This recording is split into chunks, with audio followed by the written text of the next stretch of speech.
Assalamualaikum warahmatullahi wabarakatuh.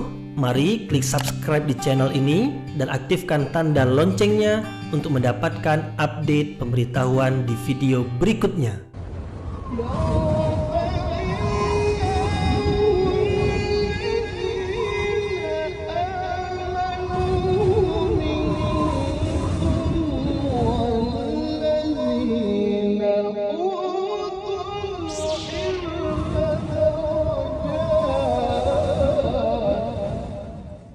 A'udzu billahi minasyaitonir rajim. Bismillahirrahmanirrahim. Assalamualaikum warahmatullahi wabarakatuh.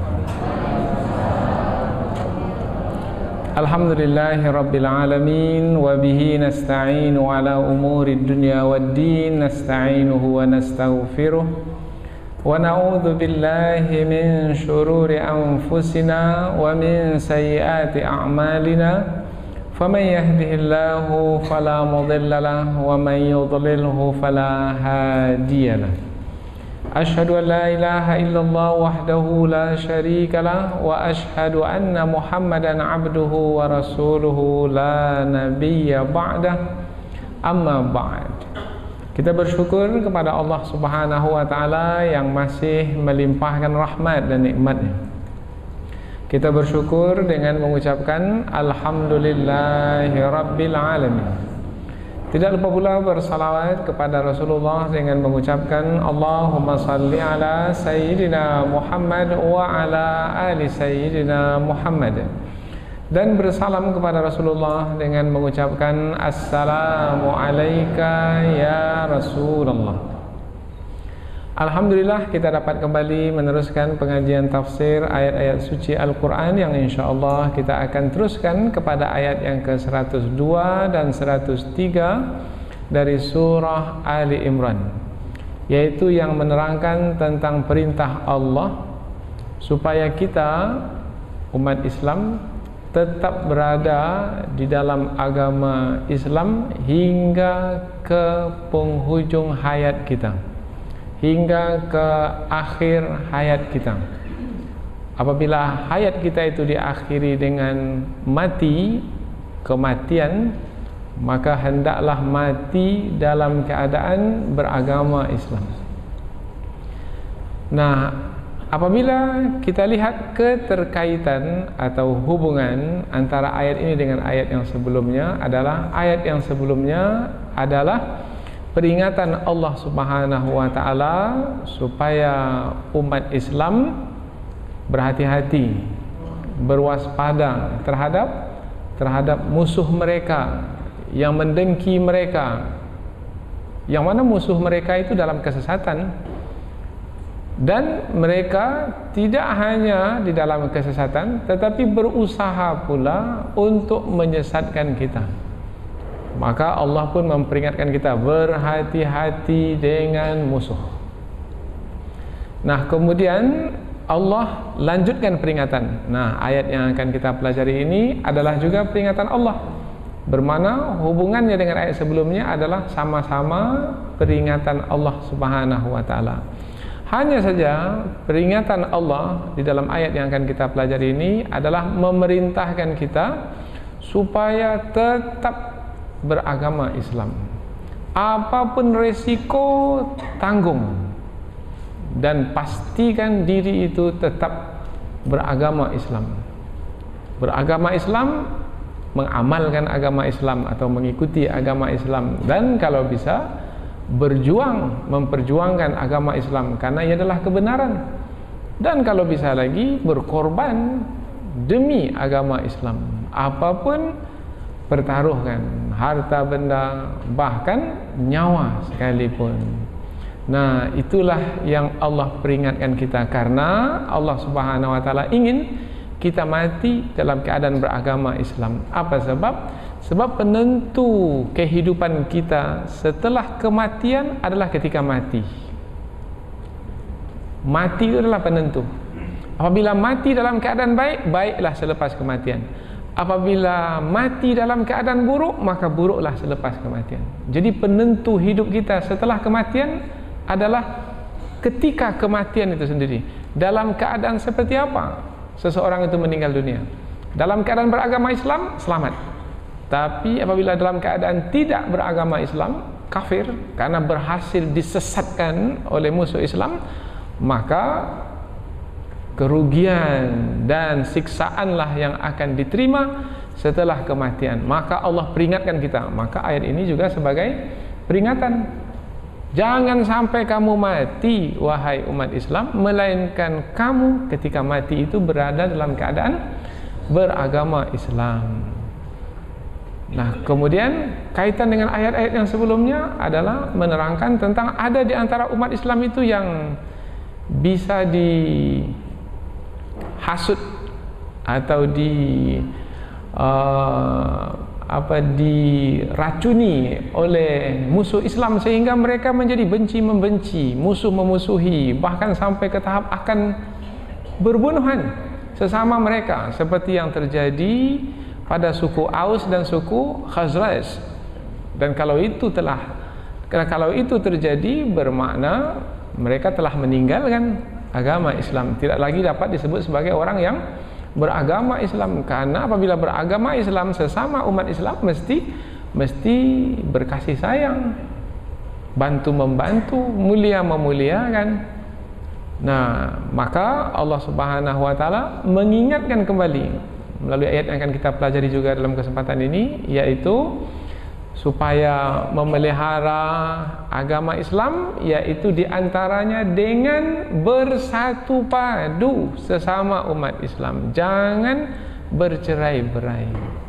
Tanda kita sebagai umat Islam bersatu padu. Dan apabila ada yang tidak bersatu padu, bermakna bermasalah pada keislamannya. Karena Islam itu membuat kita ini bersatu padu, sebagaimana dahulu kaum Aus dan kaum Khazraj sebelum memeluk Islam mereka bermusuhan, berperangan. Dengan memeluk agama Islam mereka bersatu padu. Nah, bermakna di antara petanda atau alamat atau bukti seseorang itu beragama Islam adalah bersatu padu. Nah, ini adalah nikmat yang pernah Allah berikan kepada para sahabat dahulu dari kalangan Ansar. Maka mudah-mudahan Allah akan memberikannya pula kepada kita pada hari ini, karena hanya dengan bersatu padu kita akan menjadi kuat dan bisa menang menghadapi musuh yang mendengki. Karena ada kaitannya dengan musuh yang mendengki, karena musuh itu sesat kemudian menyesatkan. Nah, ketika menyesatkan, itu datangnya dari kedengkian mereka. Jadi ayat yang kita pelajari ini masih lagi dalam satu tema besar, yaitu menghadapi orang-orang yang mendengki umat Islam. Kalau pada masa dahulu adalah yang mendengki Rasulullah sebagai seorang Rasul, sehingga tidak mau mengakui kerasulan Nabi Muhammad, dan juga mendengki sahabat-sahabat Rasulullah yang mereka itu antara satu dengan yang lainnya penuh dengan kasih sayang. Allah Subhanahu wa taala berfirman, A'udzu billahi minasyaitonir rajim. Ya ayyuhalladzina amanu taqullaha haqqa tuqatih wa la tamutunna illa wa antum muslimun. Wa'tasimu bihablillahi jami'an wa la tafarraqu. Wa dzkuru ni'matallahi 'alaikum إذ كنتم أعداء فألف بين قلوبكم فأصبحتم بنعمته إخوانا وكنتم على شفا حفرة من النار فأنقذكم منها كذلك يبين الله لكم آياته لعلكم تهتدون. Allah berfirman, Ya ayyuhalladzina amanu, wahai orang-orang beriman, ittaqullah, bertakwalah kepada Allah, haqqa tuqatih, sebenar-benar takwa kepadanya, wala tamutunna, dan janganlah kamu mati, illa, melainkan, wa antum muslimun, dalam keadaan kamu beragama Islam. Wa'tasimu, dan berpegang teguhlah bihablillah, dengan tali Allah. Nanti kita akan terangkan tafsirnya. Di antara yang paling populer, tali Allah yang dimaksudkan adalah agama Allah. Dan berpegang teguhlah kepada tali Allah, agama Allah, jami'a, semuanya, semua kamu wahai orang-orang beriman tanpa terkecuali, wala tafarraqu, dan janganlah kamu berpecah belah atau bercerai-berai. Wadhkuru, dan ingatlah nikmat Allah, nikmat Allah alaikum, atas kamu. Iz maknanya ketika dahulu. Kuntum, adalah kamu pada masa dahulu, a'daan, bermusuhan. Fa'allafa baina qulubikum, maka Allah menyatu padukan hati-hatimu. Fa'asbahtum, maka menjadilah kamu bini'matihi, dengan nikmatnya, dengan nikmat Allah, ikhwana, menjadi orang-orang yang bersaudara. Wa kuntum, dan adalah kamu, ala syafa hufratin, berada di tepi jurang, minan nar, dari api neraka. Fa'anqadhakum minha, lalu Allah menyelamatkanmu dari api neraka tersebut. Kadzalika, demikianlah, yubayyinullah, Allah menjelaskan, lakum, kepada kamu, ayatihi, ayat-ayatnya, la'allakum, mudah-mudahan kamu, tahtadun, mendapat petunjuk. Kita ulang dari awal. Wahai orang-orang beriman, bertakwalah kepada Allah dengan sebenar-benar takwa, dan janganlah kamu mati melainkan kamu dalam keadaan beragama Islam. Dan berpegang teguhlah kepada tali atau agama Allah semuanya, semua kamu, dan janganlah kamu bercerai-berai. Dan ingatlah nikmat Allah atasmu, yaitu satu ketika kamu dahulu bermusuhan, lalu Allah menyatu padukan hatimu, maka jadilah kamu dengan nikmatnya bersaudara. Dan adalah kamu dahulu berada di tepi jurang api neraka, lalu Allah menyelamatkanmu darinya. Demikianlah Allah menjelaskan kepadamu ayat-ayatnya, mudah-mudahan kamu mendapat petunjuk. Jadi dua ayat yang akan kita pelajari ini adalah menerangkan tentang peringatan dari sisi Allah yang ianya adalah berupa perintah supaya tetap memelihara agama Islam, yaitu dengan jalan mengamalkan agama Islam dan mengikuti syariat Islam sampai ke akhir hayat, sampai ke penghujung usia, sampai kepada kematian. Kemudian apabila kita menyebut kata mati, jangan pula merasa takut.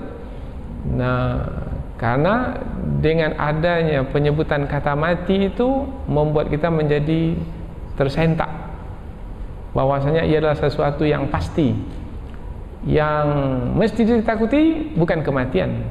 Yang mesti ditakuti adalah Allah Subhanahu wa taala.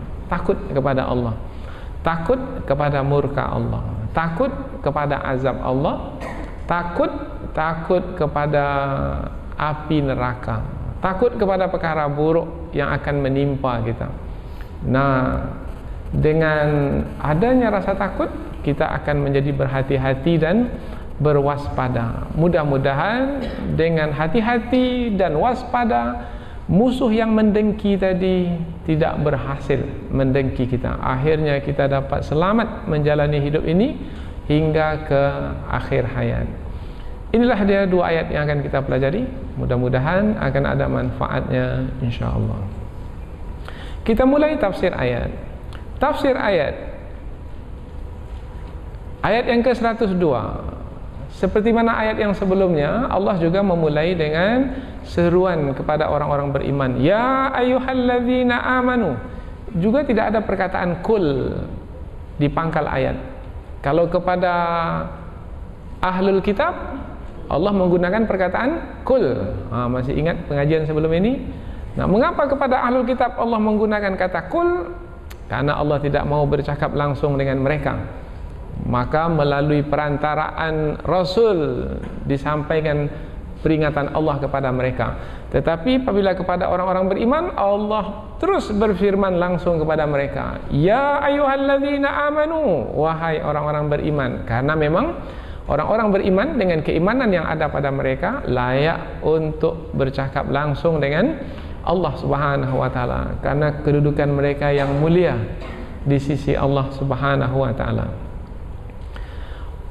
Wahai orang-orang yang beriman, dipanggil kita dengan menyebut keimanan yang ada pada kita untuk membangkitkan semangat iman kita. Dengan bangkit semangat iman kita, maka mudah-mudahan kita akan memperhatikan apa yang Allah peringatkan. Karena hanya dengan imanlah kita akan bersegera untuk memperhatikan peringatan Allah, kemudian mengamalkannya.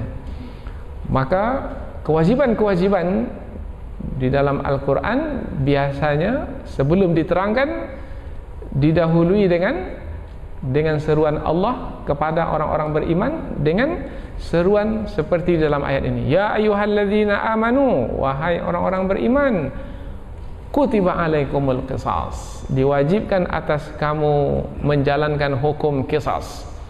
Nah, hukum qisas ini berat ini. Dulu telah kita terangkan, siapa yang membunuh, maka yang membunuh itu harus dibunuh. Itu di dalam Islam seperti itu hukumnya. Oh, tapi berat untuk menjalankan hukum qisas. Sampai hari ini berapa negara yang hanya menjalankan hukum qisas ini? Lalu siapa yang akan mampu menjalankan hukum qisas? Hanya orang yang beriman kepada Allah saja yang mampu. Dengan keimanan mereka itu, ini adalah syariat Allah yang paling adil, inilah yang paling adil untuk manusia, maka inilah yang mesti dijalankan. Hanya dengan keimanan sajalah mampu, berani untuk mengamalkan syariat Allah. Maka Allah serulah di permulaan ayat untuk mengamalkan hukum qisas itu, untuk menjalankan hukum qisas itu dengan wahai orang-orang yang beriman. Karena hanya dengan keimananmu lah kamu akan mampu menjalankan perintahku, wahai orang-orang beriman. Begitu juga dalam ayat ini, wahai orang-orang beriman, dengan keimananmu lah kamu akan bertakwa kepadaku. Karena ramai orang yang mengaku saja beriman tapi sebenarnya tidak beriman, maka ia tidak bertakwa kepada Allah. Tidak bergunalah peringatan Allah untuknya. Allah memperingatkan berkali-kali, karena tidak ada keimanan dalam hati, maka peringatan Allah sia-sia begitu saja. Masuk telinga kanan, keluar telinga kanan, memantul dia kembali. Tak peduli dengan peringatan Allah karena tidak ada iman. Tapi apabila ada iman, maka akan menangkapnya. Oh, ini yang memerintahkanku adalah Allah. Pasti di sebalik perintah Allah ini ada yang bermanfaat bagi diriku. Bukan bagi diriku saja, tapi bagi masyarakat, bagi manusia seluruhnya. Wahai orang-orang yang beriman, ittaqullah, bertakwalah kepada Allah. Bermakna ini adalah perintah Allah. Bertakwalah kepada Allah. Kita sudah terangkan dahulu makna takwa. Takwa diambil dari kata waqa, yaki, wiqayah. Maknanya adalah memelihara. Orang yang bertakwa adalah orang yang memelihara. Memelihara apa? Memelihara diri. Dari apa? Dari murka Allah. Memelihara diri dari azab Allah, memelihara diri dari api neraka. Maka ada di dalam Al-Quran yang selalu kita dengar, ku anfusakum wa ahlikum nara, peliharalah dirimu. Kata peliharalah menggunakan kata yang sama dengan kata takwa. Ku, kata takwa itu juga diambil dari kata waqa. Ku juga diambil dari kata waqa. Ku, peliharalah. Ku, apa yang dipelihara? Anfusakum, dirimu. wa ahlikum, dan juga keluargamu dari api neraka, nara, dari api neraka. Bagaimana cara memelihara diri dari murka Allah, dari api neraka? Caranya adalah dengan menjalankan seluruh perintah Allah tanpa terkecuali, meninggalkan seluruh larangan Allah tanpa terkecuali. Kemudian apabila ia sekarang ini telah ada dalam syariat Islam yang sempurna, al-yauma akmaltu lakum dinakum, pada hari ini aku telah menyempurnakan bagimu agamamu, Islam telah sempurna, maka bertakwa kepada Allah adalah menjalankan syariat Islam kesemuanya. Udkhulu fis-silmi kafah, masuklah ke dalam Islam secara keseluruhan, jangan pilih-pilih. Mana yang disukai diambil, mana yang tak disukai ditinggalkan. Itu namanya tidak bertakwa kepada Allah. Itu namanya mengikuti kehendak hawa nafsu. Karena yang menjadi pengukurnya adalah dirinya sendiri.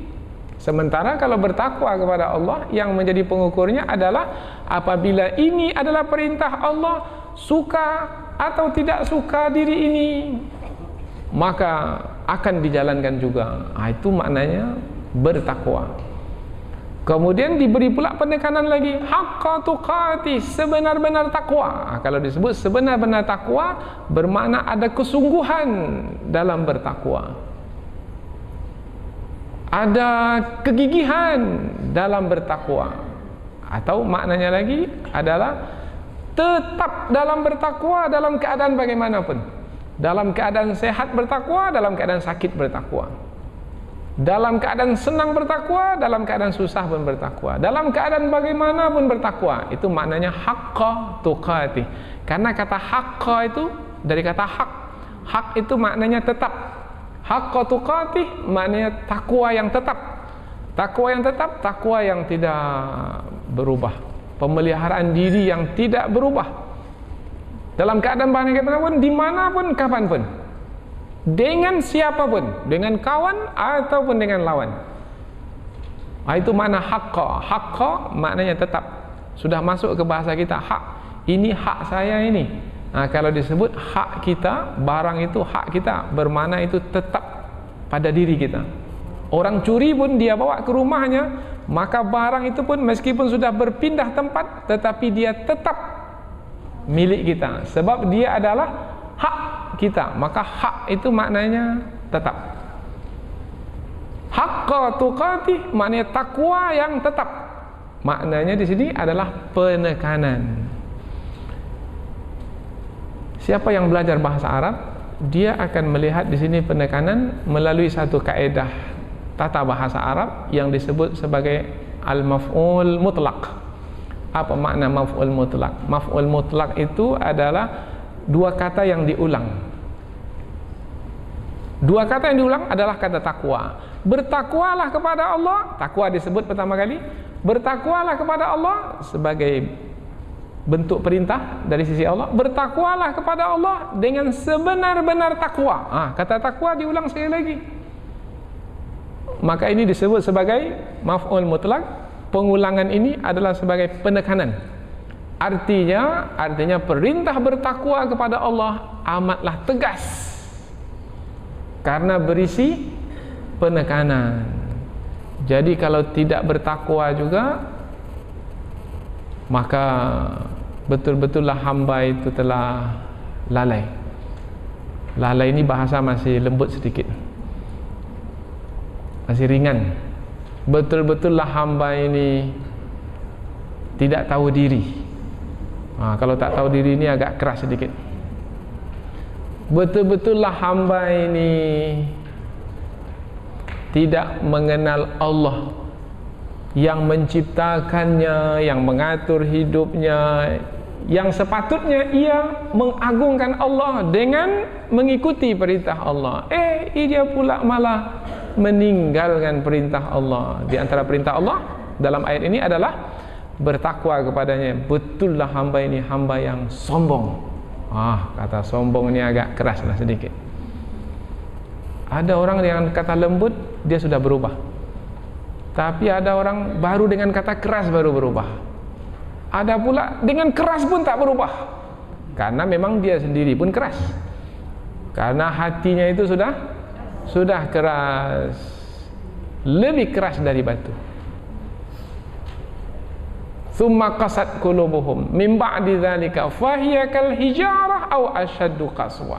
Kemudian menjadi keras hati mereka seperti batu, bahkan lebih keras lagi dari batu. Karena ada di antara batu ada yang jatuh, seperti batu gunung jatuh ke bawah. Galodo namanya kalau di Sumatera Barat. Batu gunung keras, tapi ada yang patah jatuh karena gempa bumi. Tetapi kalau hati manusia sudah berkali-kali gempa tak jatuh-jatuh.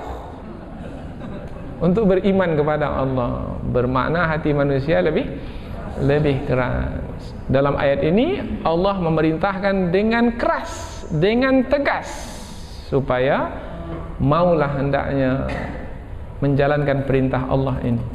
Wahai orang-orang yang beriman, bertakwalah kepada Allah dengan sebenar-benar takwa, wala tamutunna, dan janganlah kamu mati illa wa antum muslimun, melainkan kamu dalam keadaan beragama Islam.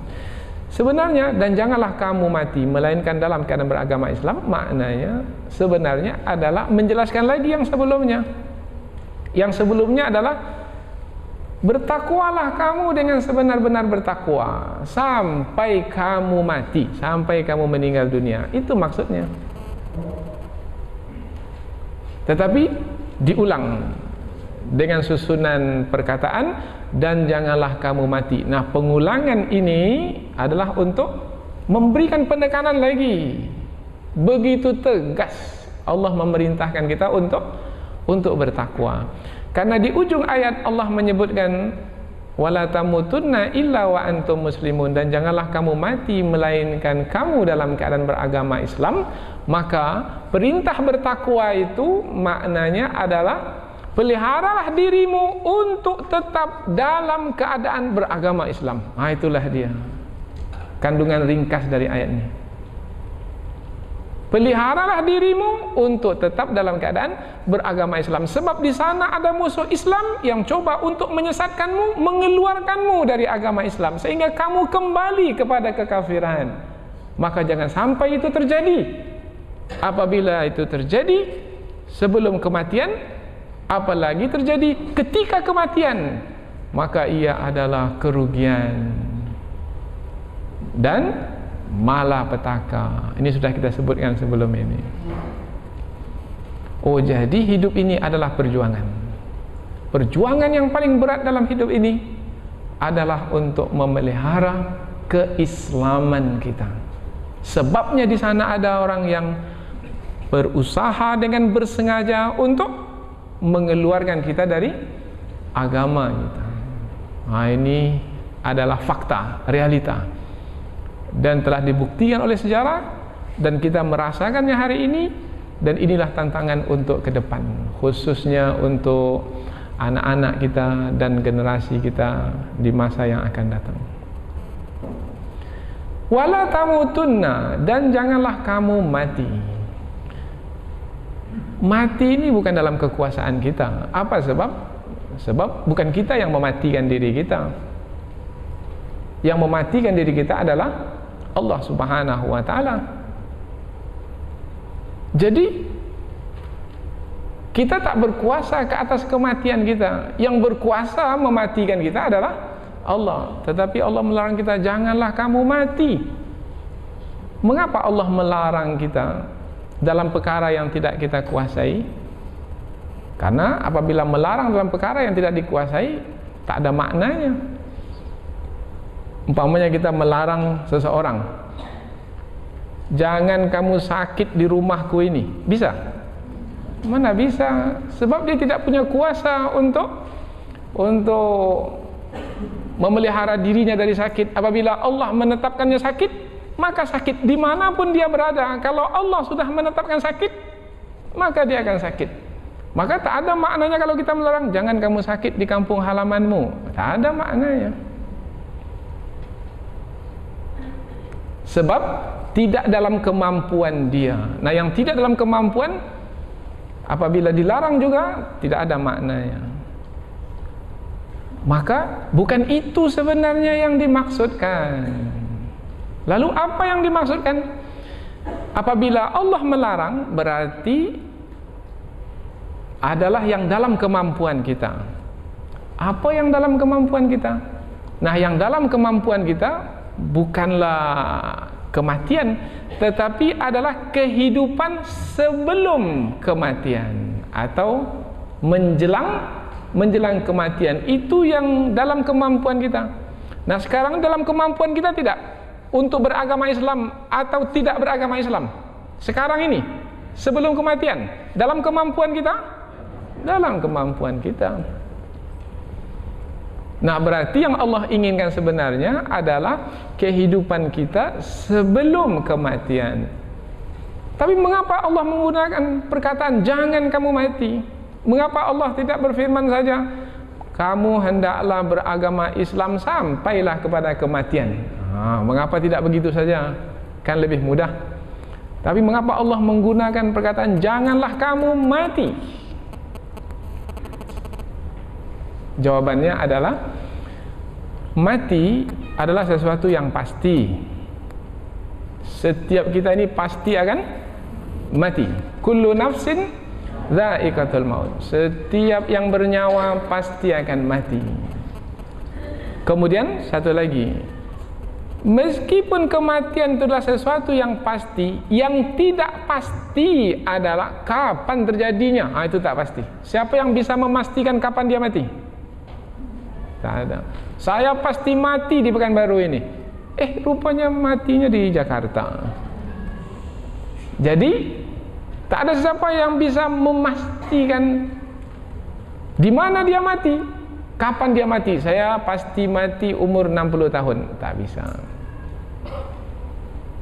Jadi apabila kita tidak mampu memastikan kapan kita mati, di mana kita mati, tetapi kita meyakini bahwasanya kita pasti akan mati, maka perintah Allah itu adalah tentang sebelum kematian. Karena kita tak tahu di mana kita mati dan kapan kita mati. Boleh jadi mati mungkin beberapa detik lagi mati. Belum sempat lagi keluar dari kelas ini dah mati. Boleh jadi atau tidak? Siapa yang jamin bahwasanya saya tak akan mati Ustaz sampai ke rumah? Tak ada yang bisa jamin. Boleh jadi beberapa detik lagi mati. Karena tidak tahu kapan akan mati, dan Allah melarang jangan kamu mati dalam keadaan kamu di luar Islam. Janganlah kamu mati melainkan kamu dalam keadaan beragama Islam, dan kamu tidak tahu kapan kamu akan mati, bermakna sekarang ini, karena itu yang dalam kemampuanmu. Karena tadi sudah kita sebut, Allah tidaklah melarang melainkan yang berada dalam kemampuan kita. Ketika Allah mengatakan janganlah kamu mati melainkan kamu dalam keadaan beragama Islam, maknanya sekarang kamu mesti beragama Islam. Setelah ini kamu mesti dalam keadaan beragama Islam. Dimanapun kamu mesti dalam keadaan beragama Islam. Sampai kapanpun kamu mesti dalam keadaan beragama Islam, karena boleh jadi pada masa tertentu kamu akan mati, dan jangan sampai ketika kamu mati itu kamu dalam keadaan tidak beragama Islam. Bisa faham?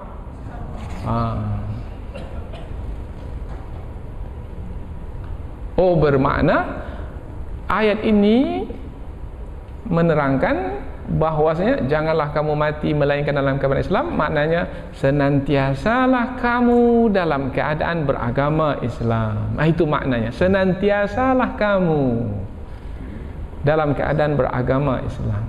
Itu maknanya. Pertanyaan berikutnya, mengapa Allah menggunakan bentuk janganlah kamu mati? Jawabannya adalah karena dalam pilihan kita untuk mati beragama Islam atau tidak beragama Islam, sebab siapa yang keluar dari agama Islam bermakna Dengan pilihan dia keluar dari agama Islam. Kemudian ketika itu dia mati, bermakna dia yang memilih mati dalam keadaan tidak beragama Islam. Faham? Baik. Kembali lagi. Ketika Allah menyebut janganlah kamu mati dalam keadaan beragama Islam, Allah menggunakan ayat janganlah kamu mati karena masa kematian itu adalah penentu bagi kehidupan kita setelah kematian. Imam Ibnu Katsir dalam tafsir beliau menyebutkan, man asya ala syai'in mata alai. Barang siapa yang hidup di atas satu perkara, dia akan mati di atas perkara tersebut. Wa man mata ala syai'in bu'itha alai, dan barang siapa yang mati di atas satu perkara, dia akan dibangkitkan di atas perkara tersebut. Contoh mudahlah, ada seorang syekh di Mesir, Syekh Al-Azhar, namanya Syekh Rashid Ridha, terkenal ini, anak murid kepada Syekh Muhammad Abduh, yaitu tokoh kebangkitan umat Islam sampai hari ini. Bahkan pergerakan-pergerakan Islam yang ada di dunia pada hari ini adalah mendapat ilham dari tokoh kebangkitan ini, Syekh Rashid Ridha. Syekh Rashid Ridha berpendapat untuk merubah umat Islam, karena umat Islam dijajah sampai abad 19, bahkan sampai sekarang ini. Cara penyelesaiannya untuk bangkit adalah kembali kepada Al-Quran. Maka beliau coba mentafsirkan Al-Quran kembali, tetapi tidak seperti pentafsiran yang sebelumnya, yaitu dengan melihat keadaan umat, kemudian memberikan solusi penyelesaian kepada umat ini untuk bangkit menghadapi musuh. Maka yang beliau fikirkanlah Al-Quran, Al-Quran, Al-Quran. Maka beliau hasilkan satu tafsir Al-Quran. Itulah dia tafsir Al-Manar. Beliau yang mentafsirkannya. Tapi malangnya beliau ini tidak sempat selesai mentafsirkan Al-Quran. Tapi sehari-hari memang bersama Al-Quran. Dan salah satu kebiasaan beliau adalah membaca Al-Quran dalam kendaraan. Karena beliau ada supir sendiri yang membawa beliau ke kantor Al-Azhar, dan pulang kembali ke rumah beliau ada Al-Quran, beliau baca pulang pergi. Jadi dalam mobil itu bukan tengok kiri tengok kanan, tidak, tetapi baca Al-Quran. Itulah kebiasaan beliau. Nah, satu ketika beliau pulang ke rumah, kemudian beliau baca Al-Quran.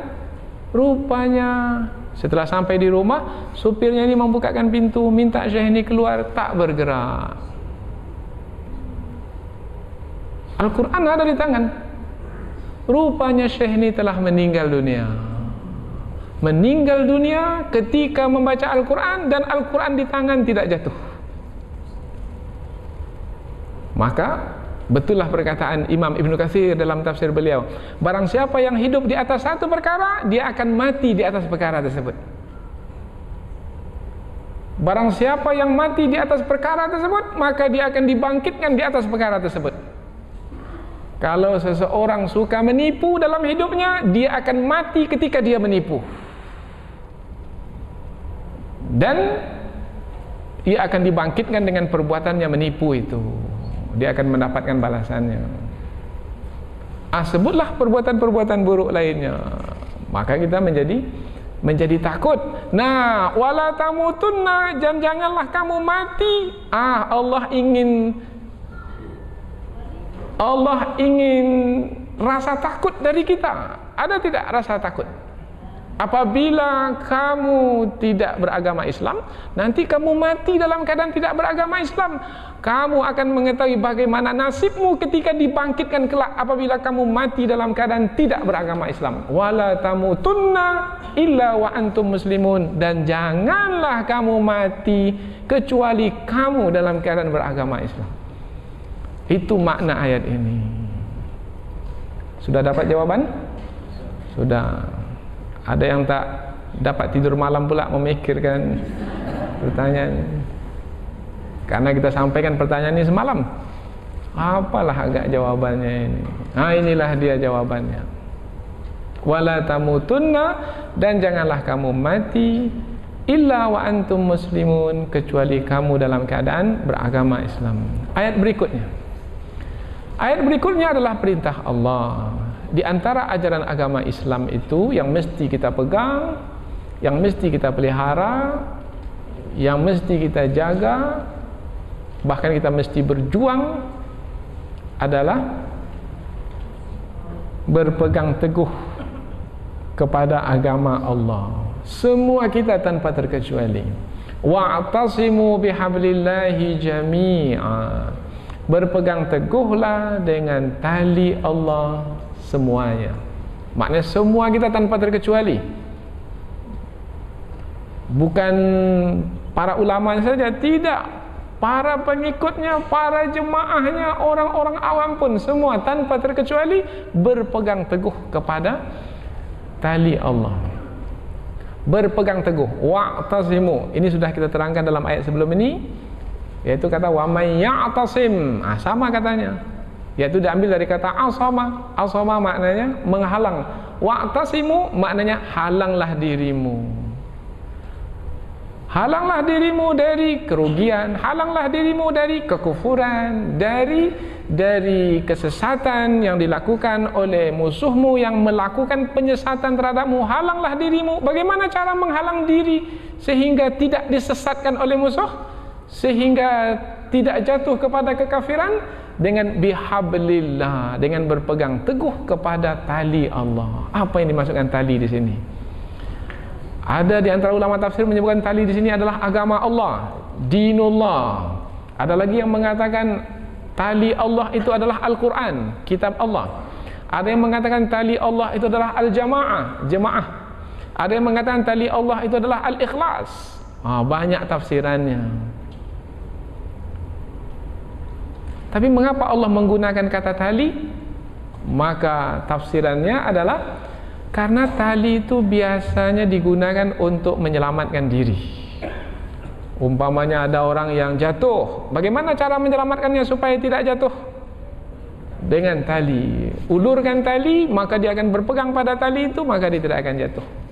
Atau sebelum jatuh, dia berpegang kepada tali yang ada, kemudian dengan berpegang pada tali itu, tak jadilah dia itu, selamatlah dia dengan berpegang kepada tali.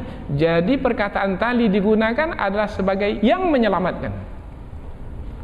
Jadi sebagai yang menyelamatkan agama sebagai yang menyelamatkan, Al-Quran sebagai yang menyelamatkan, apalagi jamaah sebagai yang menyelamatkan. Jamaah ini kumpulan.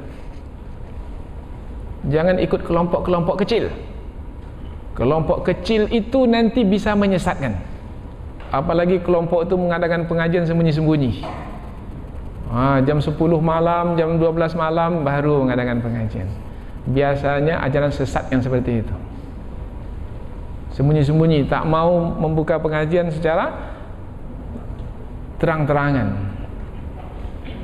Pilih-pilih dulu orang, ditanya dulu orang kalau mau ikut serta dalam pengajian. Itu ajaran sesat itu.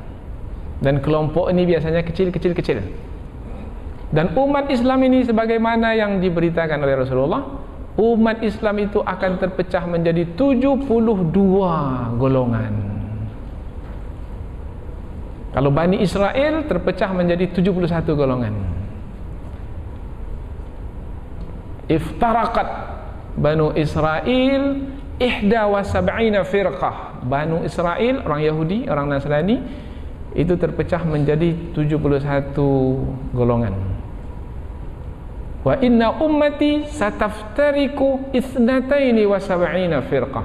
Dan sesungguhnya umatku akan terpecah menjadi 72 golongan. Kulluhum finnar, semua mereka dalam api neraka. Illal wahidah, kecuali satu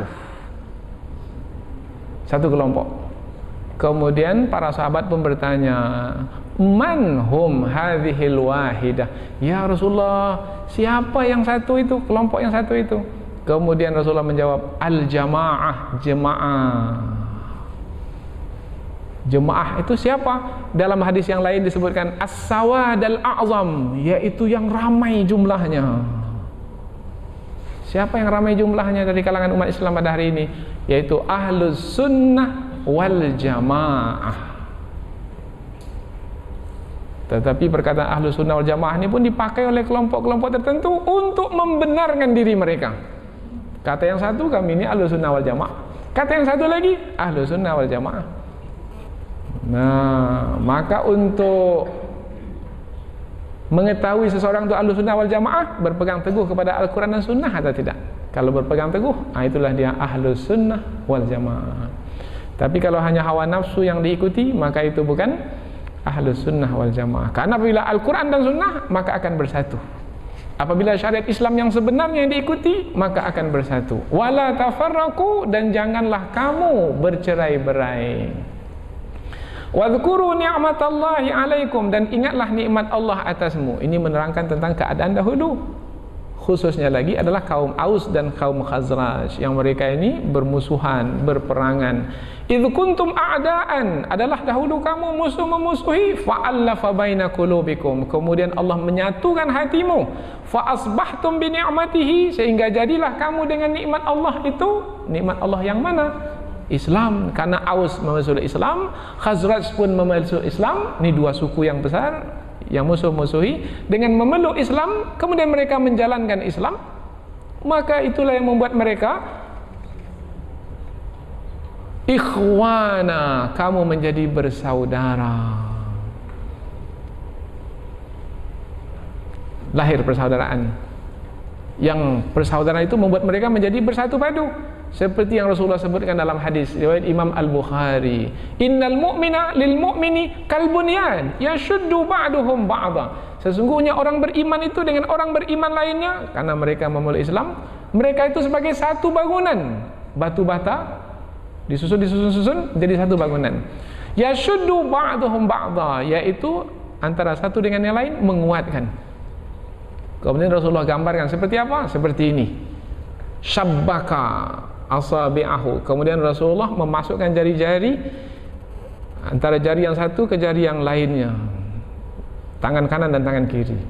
Seperti ini, bersatu padu. Mudah dipatahkan? Tidak kuat. Kemudian umat Islam apabila memang menjalankan Islam dengan sungguh-sungguh, maka mereka itu seperti satu tubuh. Rasulullah pula ada bersabda, hadis sahih riwayat Imam Muslim, yaitu mathalul mu'minina fi tawadihim wa tarahumihim wa ta'atufihim mathalul jasadil wahid, atau mathalul jasad, perumpamaan orang-orang beriman sesama mereka di dalam berkasih sayang, di dalam cinta mencintai, di dalam merasakan yang lainnya. Mereka itu satu, seperti satu tubuh. Bagaimana satu tubuh ini? Idza ishtaka minhu udwun, kalau ada satu tubuh yang terluka, jari yang terluka, tada'a sairul jasadi bis-sahari wal humma, satu tubuh tidak akan tidur malam. Yang luka hanya jari ini saja, tapi satu tubuh tak tidur malam, menanggung kepedihannya. Wal humma, dan menjadi demam. Apakah yang demam itu hanya satu jari? Jari ini aja yang panas ini. Yang lain tak panas? Tidak, seluruh panas. Meskipun yang terluka hanya jari, karena satu kesatuan. Begitu jugalah umat Islam. Itu nikmat Allah, dan itu yang melahirkan kekuatan, dan itu yang Allah inginkan. Jangan sampai keluar dari Islam, karena nanti keluar dari Islam akan berpecah belah, akan lemah, dan itulah yang akan membuat musuh bisa mengalahkan. Kemudian Allah terangkan gambarannya apabila berpecah belah, bercerai-berai, karena tidak menjalankan agama Islam seperti dahulu. Bagaimana gambarannya? Gambarannya wa kuntum ala syafa hufratin minan nar, dan adalah kamu dahulu berada di tepi jurang api neraka. Jadi bercerai-berai, tidak menjalankan Islam, ibaratnya seperti berada di tepi api neraka. Kalau berada di tepi bermana sudah dekat mau masuk. Sudah masuk belum? Belum, karena berada di tepi. Apa yang membuatnya bisa masuk ke dalam? Karena sekarang sudah di tepi nih. Apa yang bisa membuat kepada masuk ke dalam api neraka? Tinggal tolak sedikit saja lagi, masuk api neraka. Nah, yang akan membuatnya masuk ke api neraka, mati saja. Kalau sudah mati dalam keadaan tidak beragama Islam, masuk api neraka. Mati dalam keadaan bermusuh-musuhan, bercerai-berai, masuk api neraka. Hanya kematian itu saja, maka berada di tepi jurang api neraka. Kemudian Allah pun selamatkan dengan mengutus Rasulnya. Kemudian Nabi Muhammad yang diutus menyampaikan tentang persaudaraan yang sebenarnya melalui agama Islam. Kemudian mereka bersatu padu, maka selamatlah mereka dari api neraka. Bagaimana kita pula umat Islam pada hari ini?